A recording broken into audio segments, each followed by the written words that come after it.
할렐루야.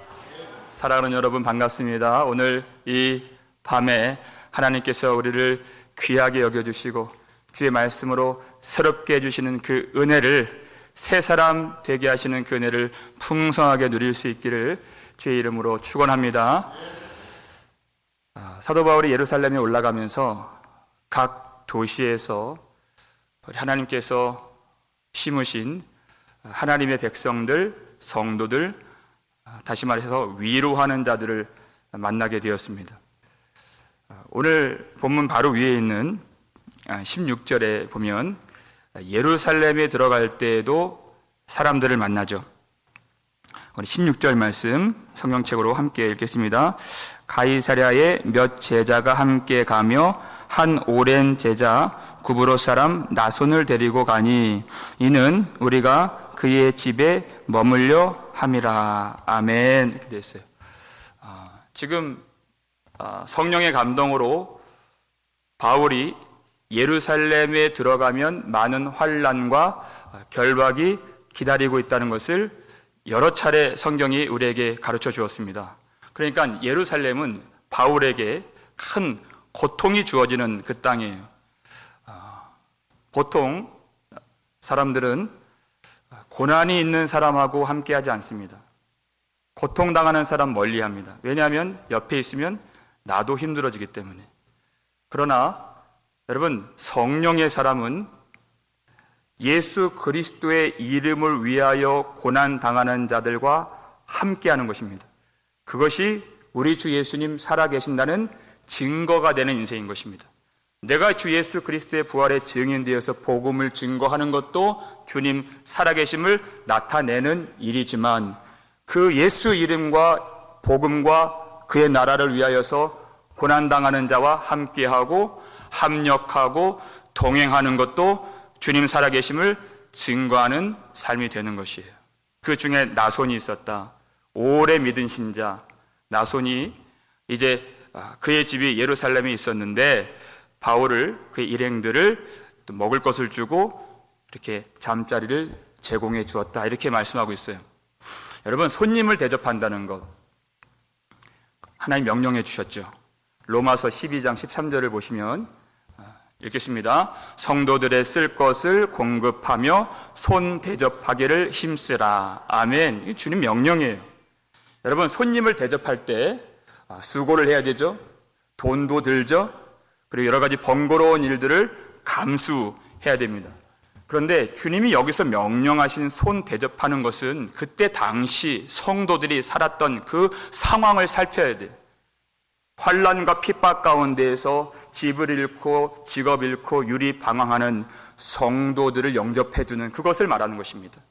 그들에게 필요한 것을 채워주고 그들의 목숨을 지켜주고 그들과 함께 고난을 당하고 그들의 짐을 서로 나누어 지는 그 믿음을 보이고 사랑을 나타내라 하는 명령인 것입니다.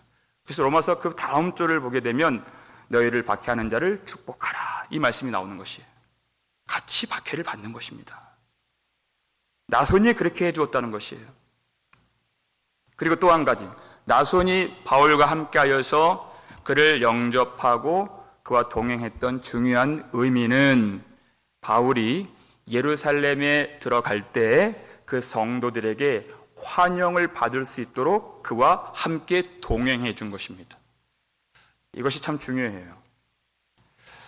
17절 말씀 보면, 그래서 예루살렘에 이르니 형제들이 우리를 기꺼이 영접하거늘, 이렇게 되어 있어요. 이건 당연한 일이 아닙니다, 여러분. 여러분, 초대교회 안에서도 디오드레베 어떤 사람이었습니까? 사도들을 박대하고 편가르기 하고 교회에 힘이 있어서 쥐락펴락해서 자기 마음대로 하지 않는 사람, 말 듣지 않는 사람 교회에서 쫓아내고 교회를 쑥대밭 만든 사람이에요. 요한 3서에 나오잖아요. 그러니까 요한 사도가 뭐라고 하냐면 그는 하나님을 배웁지 못한 사람이다, 이렇게 얘기를 해요. 하나님 모르는 사람이다. 그러니까 초대교회 안에서도 순회 전도자들, 그리고 복음 사역자들, 심지어 사도들마저도 박대하는 사람이 있었어요. 그러니까 바울이 기도하는 것이에요.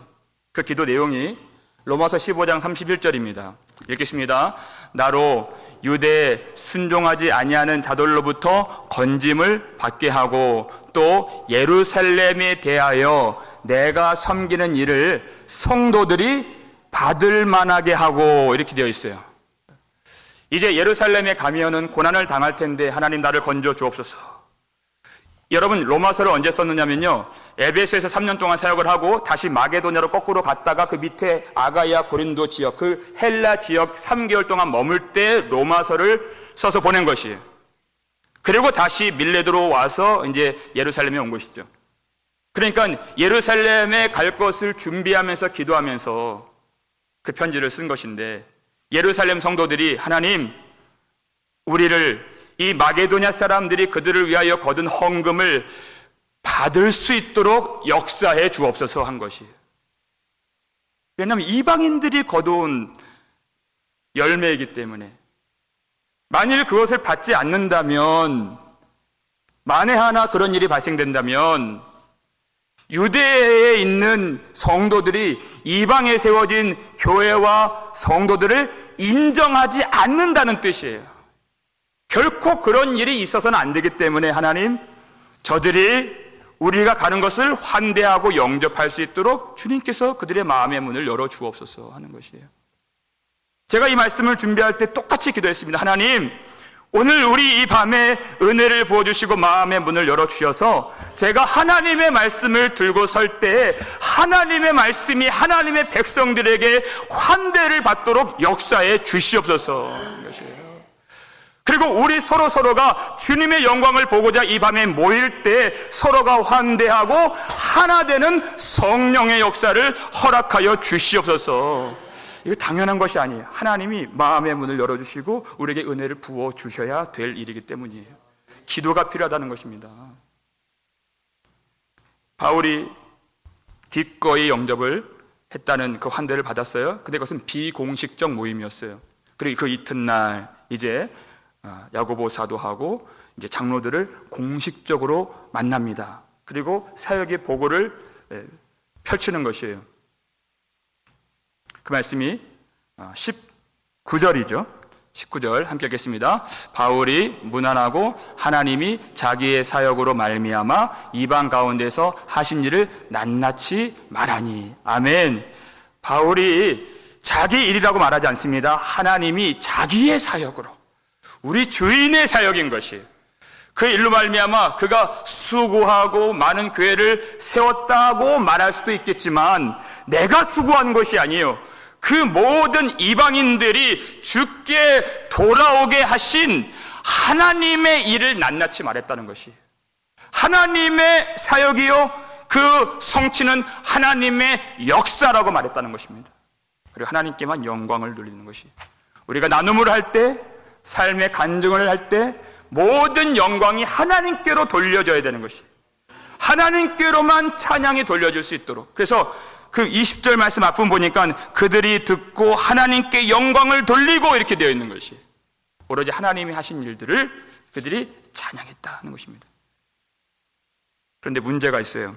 그 다음에 보니까 20절 그 다음 부분 보니까 바울더러 이르되 형제여 그대도 보는 바에 유대인 중에 믿는 자 수만 명이 있으니 다 율법의 열성을 가진 자라. 여러분, 유대인 신자가 예루살렘에 수만 명이 있다는 것은 너무나도 아름다운 일이에요. 그런데 그들이 어떤 사람들입니까? 율법에 아직도 열심히 있는 사람들. 그렇기 때문에 그 율법에 대한 열심이 무엇을 만들었느냐면 바울에 대한 반감을 만들게 되었어요. 왜냐하면 그들이 들은 소문이 있기 때문에. 그 소문의 내용이 무엇입니까? 21절 말씀이죠. 읽겠습니다. 내가 이방에 있는 모든 유대인을 가르치되 모세를 배반하고 아들들에게 할례를 행하지 말고 또 관습을 지키지 말라 한다 함을 그들이 들었도다. 이 소문이에요. 여러분, 예루살렘 공의회에서 15장에 나오는 내용이죠.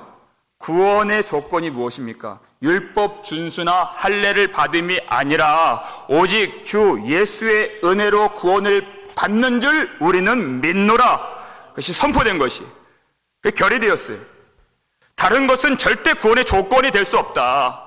오직 주 예수를 믿는 믿음으로 우리가 하나님의 백성이 되는 것이다. 이렇게 결의가 되었어요. 그럼에도 불구하고 유대인들이 예수를 믿고 교회 안에 들어왔는데 그들이 여전히 율법에 대한 열심을 갖고 있었다는 것입니다. 여전히. 그리고 소문을 들었어요. 바울이 모세를 배반하라 가르치고 아들들에게 할례를 행하지 말라 가르치고 유대인의 관습을 지키지 말라고 가르친다는 소문을 들으니 그들이 분노가 일어난 것이 바울에 대해서. 여러분, 그것이 사실일까요? 여러분, 바울이 디모데를 만났을 때 기억나세요? 16장에 나오는 내용인데, 디모데의 어머니는 유대인입니다. 디모데의 아버지는 헬라인입니다. 그런데 디모데가 믿는 자들에게 칭찬을 받는 사람이라고 성경에 기록되어 있어요. 믿는 사람이다. 그 지역의 일대에서 아주 믿음 좋기로 칭찬받는 사람이에요. 근데 할례는 안 받았어요. 아버지가 헬라인이기 때문에. 그런데 어떻게 합니까? 바울이 이 사람 좀 써야 되겠다. 하나님의 일꾼으로 세워야 되겠다. 그러죠? 디모데는 나중에 에베소 교회 담당 감독이 됩니다.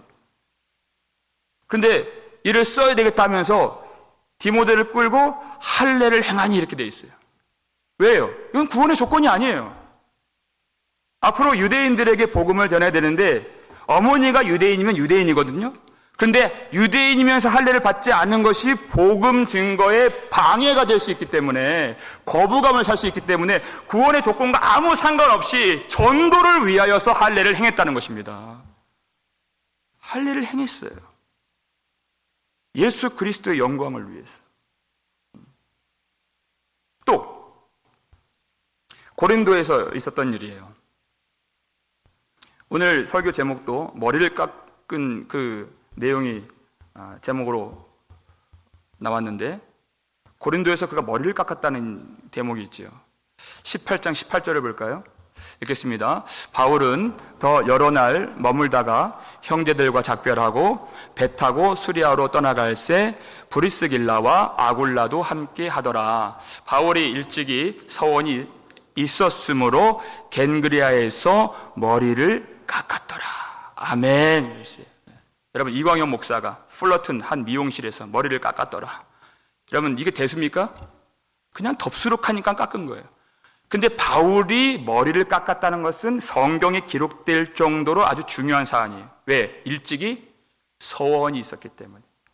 여러분, 이 서원이, 이 내용이 어디 나오느냐? 민수기 6장 보면 나실인 규정을 보면 나와요. 나실인 규정 여러분 잘 아시죠? 내가 구별된 사람으로서 드려질 때 포도주와 독주를 멀리하고, 그리고 머리에 삭도를 내지 않는 거예요. 그런데 그 하나님 앞에 드려지는 기간이 있는 것입니다. 그리고 하나님 앞에 그 기간이 만료되고 서원을 다 갚았을 때에는, 그때는 머리를 깎는 것이에요. 그리고 하나님 앞에 희생 제물을 드리면서 그 서원을 종결하는 것이 민수기 6장에 아주 자세하게 나와 있어요. 그러니까 바울이 서원이 있었기 때문에 머리를 깎은 것입니다. 어떤 서원입니까? 하나님, 이 우상과 음란이 가득한 이 고린도 땅에 주님의 교회를 세워 주시옵소서. 내 인생을 나시린같이 주님께 그 일을 위하여 바치겠나이다. 이 소원이 있었던 것이에요. 그런데 1년 6개월 동안 하나님이 그 땅에서 복음을 전하게 하시고 고린도 교회라고 하는 주님의 교회를 세워주신 그 은혜에 감사하면서 나실인이 그 서원을 갚았을 때 그 모양대로 머리를 깎고 하나님께 영광을 돌렸던 것입니다. 율법을 반대하는 사람이 아니죠.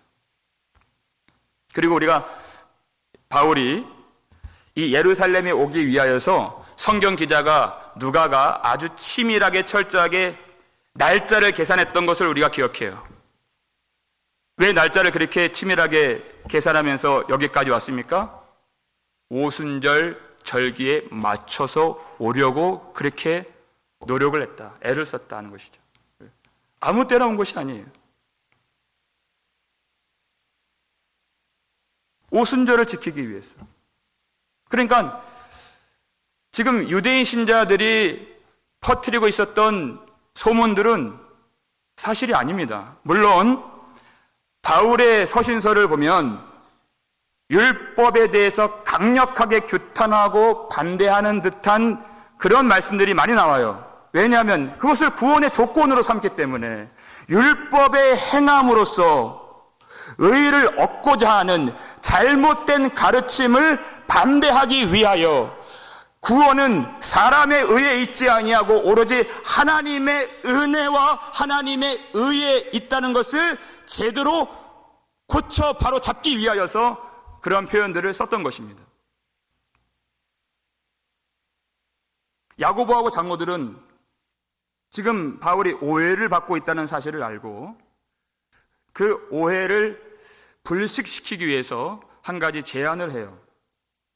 이제 당신이 여기 왔다고 하는 그 소식을 많은 유대인 신자들이 들을 텐데 그러면 이제 큰일 납니다. 그때 봉변을 당하지 않도록 이렇게 하는 것이 좋겠습니다 하는 그 내용이 23절, 24절 말씀이에요. 읽겠습니다. 우리가 말하는 이대로 하라. 서원한 네 사람이 우리에게 있으니 그들을 데리고 함께 결례를 행하고 그들을 위하여 비용을 내어 머리를 깎게 하라. 그러면 모든 사람이 그대에 대하여 들은 것이 사실이 아니고 그대도 율법을 지켜 행하는 줄로 알 것이라. 아멘. 그들이 제안을 했어요. 이 교회 안에 서원한 사람 네 사람이 있는데 이제 곧 서원을 갚을 때가 다가와요. 그 민수기 6장에 있는 규정대로 서원을 갚을 때에는 희생 제물을 드리고 그 제단불에 깎은 머리털을 거기 밀어 넣기로 되어 있어요. 그것이 서원을 갚는 그 규정이에요. 그런데 이 네 사람이 아마도 경제적으로 그렇게 여유 있는 사람들 같지 않아요. 율법 규정을 보면 제사를 드릴 때 먼저 번제 제물을 드려야 되는데 번제 제물이 흠 없는 1년 된 숫 양을 드려요. 그리고 속죄 제물을 또 드려야 돼요. 그것도 1년 된 흠 없는 암양을 이번엔 또 드려요. 근데 화목 제물을 또 드려야 돼요. 이거는 흠 없는 숫 양이에요. 드려야 돼요. 그것만이 아니에요. 소제물과 전제물을 드려야 되는데 무교병 한 광주리하고 고운 가루와 기름 섞은 과자를 드리고 또 무교 전병을 소제와 전제물로 또 따로 드려야 돼요. 그러니까 양을 흠 없는 양을 일단 3마리를 드리는 이 제물을 드려야 그리고 머리를 깎고 이 서원을 하나님 앞에 온전히 종결지어서 드릴 수 있는 것이에요. 그러니까 비용을 내라고 하는 것, 머리를 깎는다고 하는 그 의미는 이 희생 제물이 만만치 않은 비용이 들기 때문에 그들이 서원을 갚을 수 있도록 그 모든 비용을 바울 당신이 좀 내주십시오라고 제안을 한 것입니다. 그리고 당신도 지금 이방인들을 만나고 왔기 때문에 당신도 정결 예법을 따라서 성전에 들어가고 그 때에 비용을 내서 사람들이 오해를 하지 않도록 그들이 치러야 될 값을 대신 당신이 치르는 것이 좋겠습니다. 이렇게 말하는 것이. 그런데 이 율법을 따르는 것이 25절 보면 예루살렘 공의회에서 결의된 내용을 다시 반복해요. 이것이 구원의 조건으로서 율법을 지키는 것이 아니라 이미 이방인들에게는 아무런 율법의 요구도 짐지우지 않기로 그 결의한 내용은 유효한 것입니다. 다만 이방인들과 이제 교회 안에서 유대인들과 함께 교제를 나눌 때, 식사를 할 때 연합되고 하나 될 수 있도록 그들의 이방인들의 생각대로 관습대로 하지 않고 우상의 제물과 피와 목매어 죽인 것과 음행을 멀리하여서 유대인들과 한 식탁에서 아름다운 천국의 교제를 나눌 수 있도록 정했던 결의사항은 확실히 우리가 지키는 것입니다. 그렇게 말하는 것이에요. 바울이 듣고 보니까 일리가 있어요. 어떻게 합니까? 26절 말씀 보여주세요. 읽겠습니다. 바울이 이 사람들을 데리고 이튿날 그들과 함께 결례를 행하고 성전에 들어가서 각 사람을 위하여 제사 드릴 때까지의 결례 기간이 만기된 것을 신고하니라. 아멘. 그 장로들의 제안을 그대로 수용했다는 것입니다. 그래서 그 네 사람 위하여서 그들이 치러야 될 희생 제물의 비용을 바울이 다 대어 주어서 그들이 서원을 하나님 앞에서 갚을 수 있도록. 그래서 어떤 사람도 바울이 율법을 반대한다는 오해를 갖지 아니하고 바울이 그 교회 안에서 환대를 받을 수 있도록 했던 그 제안을 그대로 받아들였다는 것이에요. 무엇을 위해서 그렇게 했을까요?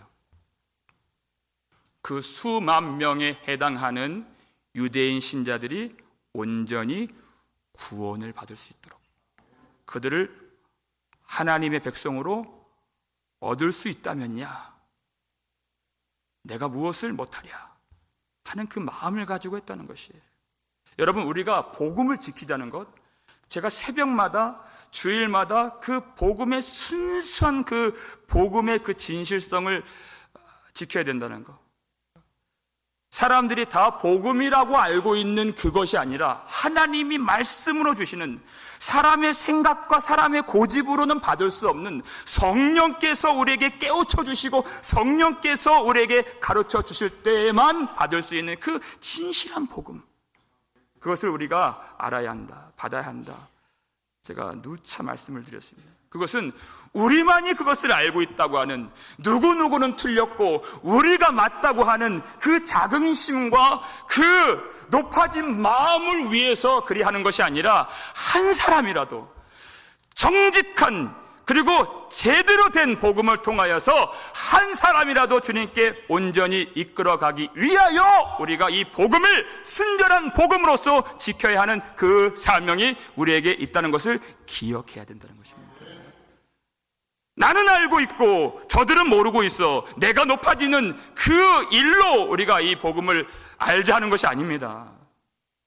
순전한 복음이야말로 저들을 온전하게 예수 그리스도로 인도할 수 있기 때문에, 이것이 바울이 가진 주님 앞에서의 정신이었어요. 사역의 정신. 고린도전서 9장 20절에 이 말씀이 나와 있죠. 읽겠습니다. 유대인들에게 내가 유대인과 같이 되는 것은 유대인들을 얻고자 함이요, 율법 아래에 있는 자들에게는 내가 율법 아래에 있지 아니하나 율법 아래에 있는 자같이 된 것은 율법 아래에 있는 자들을 얻고자 함이요. 아멘. 바울은 율법 아래, 법 아래에 있는 사람이 아닙니다. 예수 그리스도 은혜 아래에 있는 사람이에요. 그러나 율법 아래 있는 자 같이, 율법 아래 있을 수는 없어요. 있는 자 같이 된 것은 율법 아래에 있는 자들을 온전히 예수 그리스도께로 인도하여 그들의 생명을 얻고자 함이라, 이렇게 말하고 있는 것이에요. 그들의 구원을 위해서 하는 것입니다. 교회 안에는 이방인도 있고 유대인도 있습니다. 근데 그들의 관습과 전통에 따라서 행하는 바가 다 달랐어요. 유대인으로서 할례를 받고 자란 사람들은 여전히 구약 성경에서 반대하고 있는 음식들을 먹지 못합니다. 냄새조차 맡지 못해요. 근데 이방인들은 그렇지 않아요. 그들에게는 믿음의 자유가 있어서 뭐든지 먹을 수 있어요. 여러분, 이 두 부류의 사람들이 어떻게 하나가 되고 어떻게 한 몸을 이룰 수 있겠습니까? 이것이 바울의 고민이었어요. 어떤 사람은 마음대로 먹고 어떤 사람들은 채소만 먹고, 그러니까 식탁의 교제가 안 돼요. 연합이 안 돼요. 한 상에 둘러 앉을 수가 없어요. 그러니까 바울이 이렇게 얘기합니다. 로마서 14장 3절을 보면 읽겠습니다. 먹는 자는 먹지 않는 자를 업신여기지 말고 먹지 않는 자는 먹는 자를 비판하지 말라. 이는 하나님이 그를 받으셨습니다. 아멘. 하나님이 그를 받으셨다는 사실, 그것만 생각하라. 할례를 받는 것도 무할례자도 아무것도 아니요, 이렇게 얘기해요. 갈라디아서 6장 보니까. 오직 새롭게 지음 받은 것만 중요하니라, 이렇게 되어 있어요. 아무것도 아니다. 유대인들 할례 받을 수 있고 이방인들 할례 받을 필요가 없고 아무것도 아니기 때문에. 먹는 것도 마찬가지. 내가 먹을 수 있는 자유가 있고 지식이 있다 하여서 먹지 않는 자들, 유대인들 깔보지 말고 멸시하지 말고 없인 여기지 말라. 그건 내가 교만한 것이다, 그 뜻이에요. 마음대로 먹는 자들, 유대인들에게는 용납이 안 되는 것이에요. 그들을 판단하거나 정죄하지 말라. 유대인들에게 또 그렇게 말씀해요. 먹지 못하는 자들 멸시하는 것은 그를 받으신 하나님을 멸시하는 것이고, 먹는 자들 정죄하고 어떻게 저걸 먹나 판단하는 자는 그를 받으신 하나님을 판단하는 것이기 때문에 그리하지 말라. 이것이 복음인 것입니다.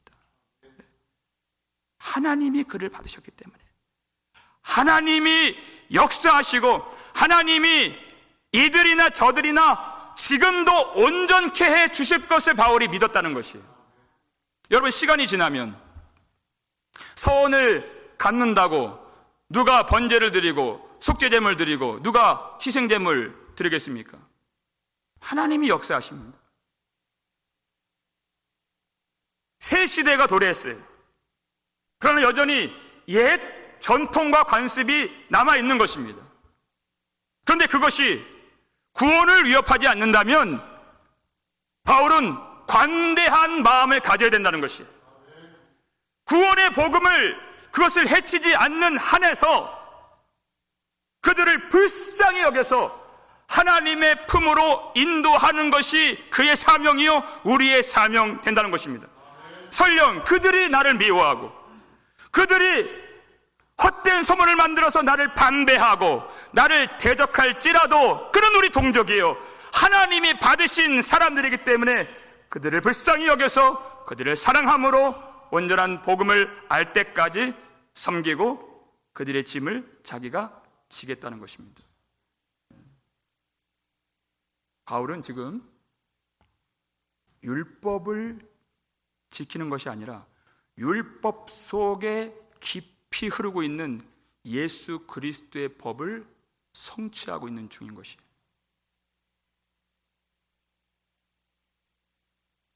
갈라디아서 2장 그리고 5장 14절 우리 동시에 한번 띄워주세요. 우리 갈라디아서 6장 2절부터 그 다음에 5장 14절 우리 연이어서 읽겠습니다. 시작. 너희가 짐을 서로 지라 그리하여 그리스도의 법을 성취하라. 온 율법은 내 이웃 사랑하기를 내 자신같이 하라 하신 한 말씀에서 이루어졌나니. 아멘. 온 율법이 내 이웃 사랑하기를 내 자신같이 하라. 구약의 율법 613가지를 종합해보면 하나님을 사랑하는 것, 그리고 내 이웃을 내 몸과 같이 자신같이 사랑하는 것, 그것이 온 율법인데 그 사랑이 있다면 너희가 짐을 서로 지라 그리하여 이번에는 그리스도의 법을 성취하라. 다르지 않다는 것입니다. 율법 속에 흐르고 있는 예수 그리스도의 법, 주님이 우리에게 주신 사랑을 가지고 서로의 짐을 내가 대신 지는 것, 그의 비용을 내가 대신 내주고 값을 치루어 주는 것, 그리스도의 법을 성취하는 것입니다. 여러분, 우리에게 주신 그 사랑, 우리 주님이 십자가에서 나의 모든 죄를 사하시고 우리의 죄값인 사망이라고 하는 그 값을, 그 비용을 대신 치루어 주시고 우리에게 한없는 은혜를 베풀어 주신 그 사랑이 우리에게 있다면 우리가 이 복음을 아는 것이 우리를 교만하게 만드는 것이 아니라 마음을 더 낮아지게 만드는 것이다. 그 지식이, 그 십자가의 복음이 우리를 더 겸손하게 만드는 것이에요. 그리고 예수 그리스도의 그 십자가의 보혈이 우리 모든 묶인 것에서, 죄의 권세와 사망의 권세에서 우리를 풀어주신 복음의 자유를 누리고 있다는 것입니다. 그 복음의 자유는 세상 사람들이 생각하는 것처럼 내가 살고 싶은 대로 마음대로 사는 그러한 썩어질 자유가 아니라, 이제는 예수 그리스도 사랑 안에서 서로의 짐을 지고 그리스도의 법을 성취하고, 내 마음이 낮아져서 주님이 우리를 위하여서 그렇게 행하셨던 것 같이 다른 사람을 위하여 그의 짐을 내가 지는 그 자유, 그 섬김의 능력이 복음의 자유인 것입니다. 여러분, 바울이 이렇게 함으로써, 바울이 왜 그때 그렇게 했을까? 지금까지도 비난하는 사람이 있습니다. 굳이 그렇게 할 필요가 있었을까? 여러분, 오로지 바울은 그 한 사람을 얻고 그 한 영혼을 예수님께 인도하기 위하여서 이 일을 행함으로써 참 무식하다는 그런 오해도 받고, 이럴 땐 이렇게 하고 저럴 땐 저렇게 하고 변덕스럽다는 그런 말도 듣고, 믿음이 약하다는 그런 소리도 듣는, 그것이 바울의 낮아짐이었습니다. 그가 정말 무식해서, 변덕스러워서, 믿음이 약해서 율법을 따라가는 것 같이 행한 것이 아니라, 그 영혼을 하나님께로 돌아오게 하는 그 일념과 그 중심, 오직 하나님만을 기쁘시게 하겠다는 그 마음, 그것으로 한 것입니다. 그것이 우리에게 주신 자유예요. 모든 사람들은 다 올라가고 싶지만 내려갈 수 있는 자유, 그 한 영혼을 구원하기 위하여서 오해도 받을 수 있고, 내가 추함에 처할 수도 있고, 내가 고난도 받을 수 있고, 왜 그렇게 했느냐고 욕도 먹을 수 있는 자유, 아무도 그렇게 할 수 없어요. 예수 그리스도께서 나를 위하여 십자가에서 죽으신 그분이 우리 속에 살아계신다면 내려갈 수 있는 자유, 짐을 질 수 있는 자유, 고난당할 수 있는 자유를 누릴 수 있는 줄 믿으시길 바랍니다. 여러분, 그 자유를 성령 안에서 쓰실 수 있기를 주의 이름으로 축원합니다. 그것이 우리 성도만이 누릴 수 있는 위대한 자유이고 거룩한 특권인 것이, 우리 안에서 살아계신 주님이 역사하신다는 것입니다. 우리를 위하여서 십자가에서 죽으시고 부활하신 주님, 주님의 길을 따라가면서 우리의 낮아짐으로, 우리가 추한데 처하고 오해도 받고 욕도 먹고 무식하다는 소리를 들어가면서 오직 살아계신 하나님께 영광을 돌리며 많은 이들이 주님께 돌아오는 그 위대한 일에 아름답게 쓰임받을 수 있는 저와 여러분, 우리 복음 장로교회 될 수 있기를 주의 이름으로 축원합니다.